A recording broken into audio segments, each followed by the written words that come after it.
Hello, ladies and gentlemen. Welcome to another Mike London Coaches Show. I am the radio guy, Dr. Mike Prince.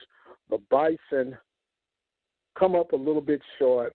They stood tall, but at the end, the Bouncers just didn't fall their way, falling 13-7 to the defending MEAC champ. We have on the line with us now Coach Mike London. Coach, how you recovering this week, man?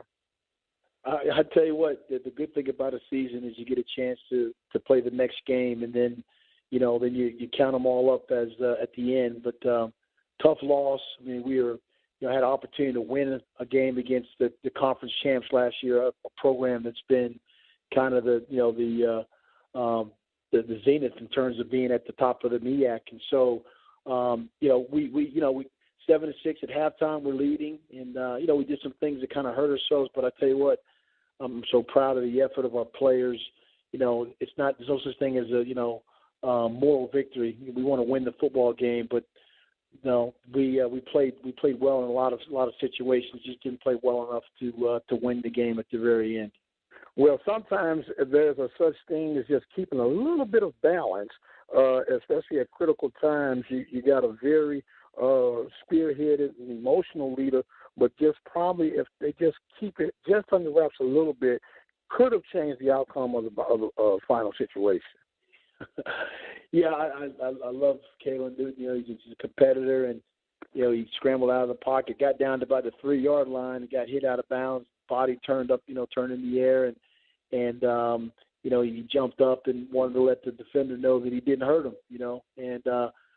but at that point, you also have to make sure you maintain your composure, and we got flagged right there for unsportsmanlike, and that backed us up, and then ultimately, didn't score the touchdown, but ultimately missed a field goal. So that's 7 or 3 points right there, and the 7 points would have put us ahead. So it's a learning lesson for everybody on our team that in close games against good programs that you've got to keep your poise about you.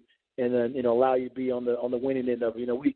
This is another game. Fourth quarter went down right to the final seconds again. So again, we're pleased about the effort, and we did a great job, defensively. Giving up 1 touchdown and 2 field goals, particularly down in the red zone. But at the end, you want to have a chance to win that.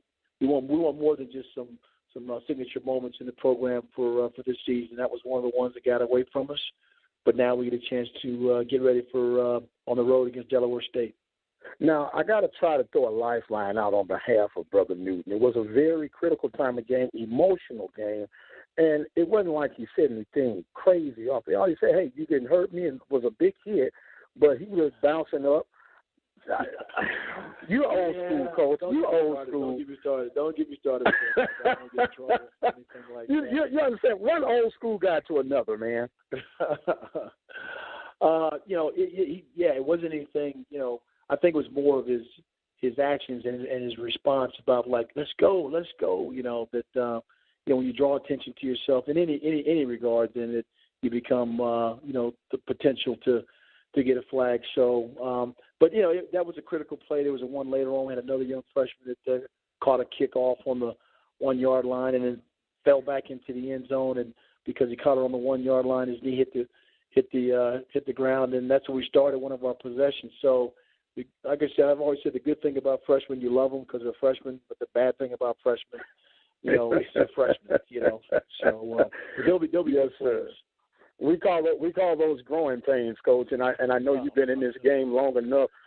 Now, in particular, those 2 plays, I know at the heat of the moment you could probably pull whatever hair will be remaining on your head out, but do you use it as a coachable moment to try to coach a player up? Oh, no doubt. And not only that, Mike, what we did today was kind of a walkthrough practice. We went out and we walked through the 4 elements of the special teams. We did a better job on some of our coverage units and our punting units.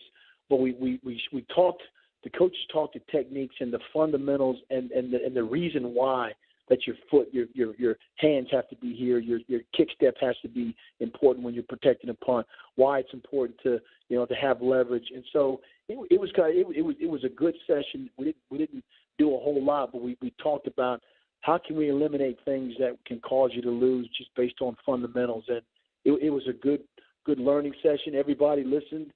because you never know the next man up mentality. But those young kids, they saw it's a big deal. It's a big deal to be in your lane when you're running down on kickoff and you encounter a block and how you take that block on. So it was a good session for us. And, we're about the halfway point of the season. So you have some teams that maybe mentally have checked out already. And we just talked about us staying really focused. Our goals are still at hand. Having a magical season are still very much within our grasp. And to us, it's a one-game playoff series for us right now. We've never been here before, and so now we have a chance to control our own destiny. Speaking with I almost said baseball, but head football coach Mike London of the Howard Bison, coming off a tough loss against North Carolina Central, losing 13-7. Some questionable moments, some teachable moments throughout the course of that game. Now you got to refocus, put that in your rearview mirror, and you got to head to Delaware to take on Delaware State. In fact, for their homecoming, what are going to be some of the keys? We know Delaware State is still struggling out the gate, but that could be the signs of a mental letdown if you're the Bison. So what have you been telling you guys as far as going forward for this week's opponent? Yeah, for us, all the goals that we set for ourselves earlier in the season are very much in hand. We respect our opponents. We don't fear anyone. But we understand that Delaware State has beat Howard in the past, and, it's their homecoming, so that's another emotional aspect that you add to their wanting to win a football game. But, our desire to want to play and get that feeling back of winning like we had at UNLV and Bethune-Cookman and then for 3-4 quarters of a lot of the games that we've been in, it's critical. And so if you want to experience that, then we're going to have to execute on the field. And I know we're ready for it. Like I said, today was a really locked-in day in terms of preparation. The guys are off tomorrow. It's their NCAA day off. There's some classes and labs that they go to. And then we'll get started hot and heavy on Tuesday.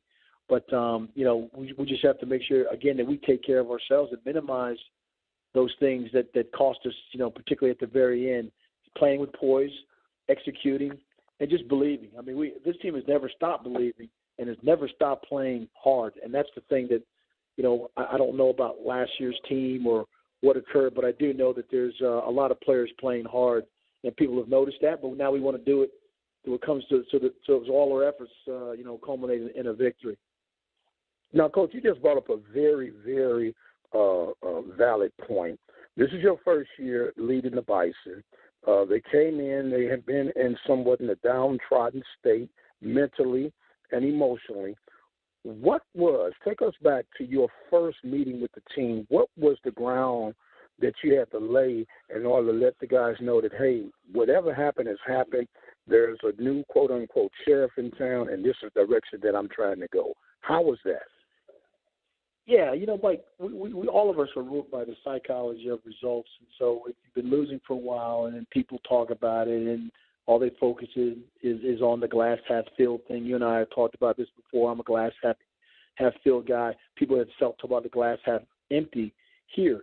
So we talked about the whole mission possible, can-do attitude. I'm a very passionate, emotional guy, and so we're high-fiving, we're hugging, we're talking about winning championships and competing, and so the whole mindset changes for us to operate in our strengths. And it was some buy-in that went on with some of the older guys that have been here for a while. Said, you know what, Coach, we want to do it your way. And so early on in like when I got here in January, then I had to let some guys go. We talked about it before, but then you started to see sparks. You started to see guys say, Coach, I want to change the culture. And we just adopted it and said, yeah, go to class, show class, and treat people with dignity and respect.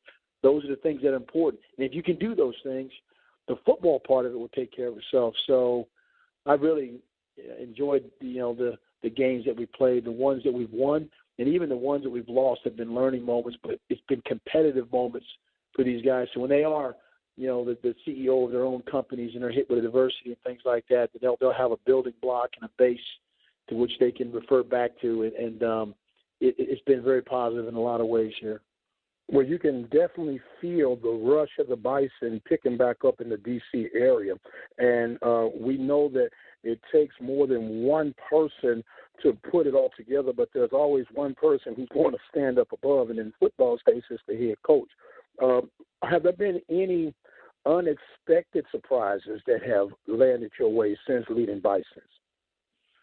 Well, I can tell you this: we do celebrate right now a committed class of young men of 12 plus, and that's almost unheard of. And these young men have offers at other places, and a few have offers from some FBS schools. So, it's the coaches staff that they do a great job of talking about, a Howard man, the brand that the school already has from an academic national standpoint to what we want to be, to what we want to, what we want to obtain in our walk, in our daily walk. So the recruiting has gone extremely well.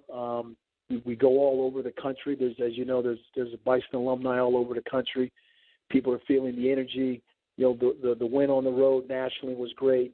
The social media talk about the players that have committed to us. Our players that are committed have their own little chain going on where they're talking about, hey, you need to become a Bison man. And so when the players do that, that's more than half the battle. And our players want players to help come add to the team to help us win. So there's a lot of buy-in, on a lot of places. But again, I go back to the efforts of the coaches. And yes, there is a mantra. We're relationship oriented. But, there's a lot of things, thank God, that are falling into place for us right now. Well, we're speaking with Mike London, head football coach of the Howard Bison. They'll be taking on Delaware State. Now, I've never brought this up, Coach, but I figured this week would be the better time to bring it up. You're going to be playing against Coach Carter, who is an affiliate here on the network, and give him a hard time. Now, you happen to be at the mothership of Howard, and you know where I'm probably about to head right now. I'm going to say 1914. There was some guys that came up with a brilliant dream. Now, you're at the mother base. Do you have, and I guess I would call this my summit trash talk just a bit. We're not going to disrespect, but do you have a special message for Brother Carter on the fraternal side, not the X's and O's side, on the fraternal side? Well, on the fraternal side, all I say is blue, that's all I say. So, blue and white, so that's all I'll say on that. Yes, sir. Well, Coach Carter's a great guy. And I wanted to try and get you guys on at the same time, but I said I'll leave well enough. But you know what? We'll still try to see that. But I got to give him his due because I can hear him now saying, "Oh, what is this, a blue and white thing?" He get his show, and I don't get mine. But no, we'll take that. We'll cross that bridge when we get it.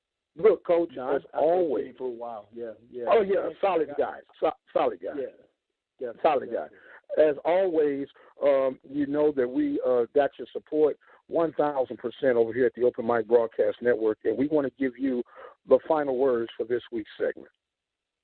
Well, we talked about the things about chasing your destiny and not holding on to your history, because you hold on to your history, it holds you back. So, think about things that are going to allow you to move forward and not have fear and doubt, hold you back. So, we talk about our offense being the go-go offense. We talk about chasing destiny. Let's go. So that's the final word. All right, let's go, blue. How about that? That's perfect. All right, Coach Mike London and the Howard Bison will be traveling to Delaware State for homecoming 2017. Coach, as always, we appreciate you, my man. Look forward, and I do mean this sincerely, and I'm going to let Coach Carter know the same thing. Good luck to you, but we know there can only be one standing. And as always, we appreciate you for listening. I am the radio guy, Dr. Mike Prince. As always, you guys be blessed, and we'll see you on the other side.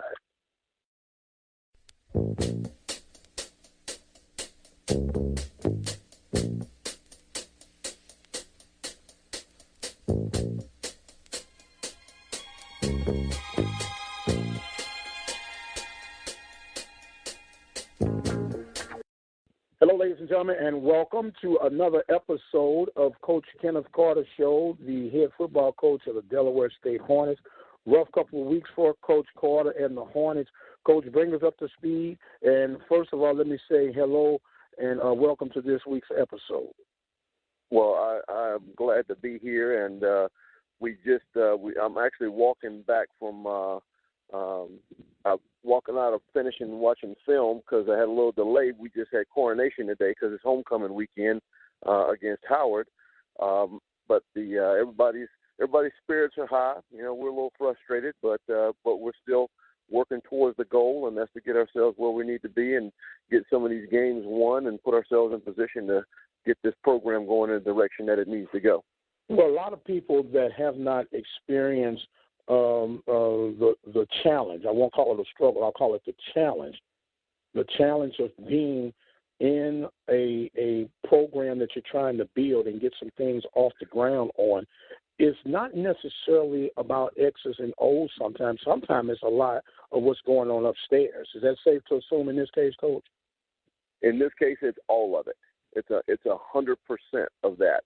For example, this past weekend, we played North Carolina A&T, which is a fantastic program. It's been Coach Broadway and his staff do a great job. They've got good players, but they throw the ball 31 times in the game, and they had 19 passes out of the 31 that were a completion of 5 yards or less.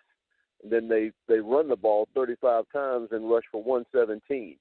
So what does that tell you? That tells you that they had several plays when the scores that they had came from just extra effort and just kids just making plays outside of just short passes or little runs. Wow. And that if you're in my case, Coach, I don't have much here to talk about, but I would pull out whatever was left when you're looking at things like that, because that yard after catch, people like to affectionately call it yak, is really what's the contributing factor to some of the woes, is what I'm hearing right now. Absolutely. And that's the thing with our players and our kids. We haven't put up the kind of points that you need to put up to win games. And we tell our guys, and we made a great example to this past, yesterday was a great example of that, is that it's not always, you can't count on the play call to always make the play for you and the score for you. You have to, as a player, know that the ability that God gave you, use that. Yards after catch, breaking tackles, all those things come into play that make a difference in wins and losses sometimes. Absolutely. We're talking with head football coach Kenneth Carter of the Delaware State Hornets. They're preparing for the Bison this week. And what's ironic about that, Coach, is, of course, we feature you and Coach London on the Open Mic Broadcast Network. And you and I have toyed and played around. We know that you are the mighty Omega Man, and we are brothers of the blue and white. And just taking the X's and the O's just for a little, and I'm giving the opportunity I give Coach London. Do you have a little fraternal message you'd like to leave with Brother London this week? He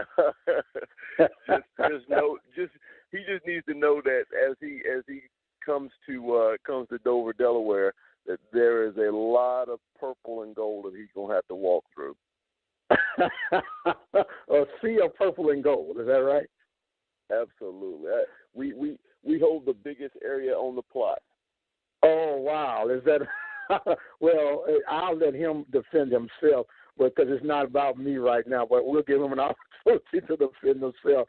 But we always appreciate it. And that's one of the elements when we talk about HBCUs, and in particular homecoming. Yes, it's about the game. It's about old friends getting together after years and years of hiatus in most cases. But it's also a fraternal side that brings these guys back together. I know when I was kicking around on the yard at Prairie View, and homecoming is one of those you can see what guys doing, and I don't know about you, Coach, but I'm not trying to step no more. Oh, no. I'm trying to do that. Well, look, we know we got a football game at hand. Getting back to the X's and O's, what are going to be some of your key factors for you to have some success against the Bison on this week, Coach? We're going to have to be very, very, very disciplined in a lot of the things that we do defensively, because they are very they're very creative in the things that they do with their offensive sets. A lot of they flood you with backs out of the backfield in the passing game. They do a really good job in their screen game, and it's impressive. And Newton is very talented as a thrower and a runner. And then Anthony Filial has been very, very talented over the course of the last couple of years in our conference as far as how he runs the football. So they've got some really dynamic players, two really good receivers, especially number 81 that I really enjoy watching play. So we're going to have our hands full, but we're looking forward to it. We're looking forward to it. We've done a nice job of stopping the run this season, and we just got to do a better job with the pass. Well, Coach, that's what I was just about to say. When you look at you statistically, you're going like, well, how is this happening? But people are not reminded or even either noticing. Your defense spends a lot of time playing on short fields, and that's due to something. That's exactly what they have, and that's. But at the same time, we've got a really good punter, and he has created some very good opportunities for our defense to have to actually play on long fields too. So we have to. It's been a couple of different ways that things have happened for us. We just got to put it all together. Yes, sir. Yes, sir. Speaking with head football coach Mr. Kenneth Carter of the Delaware State Hornets, they'll be hosting the Howard Bison for the 2017 homecoming campaign. Coach, I mean this sincerely.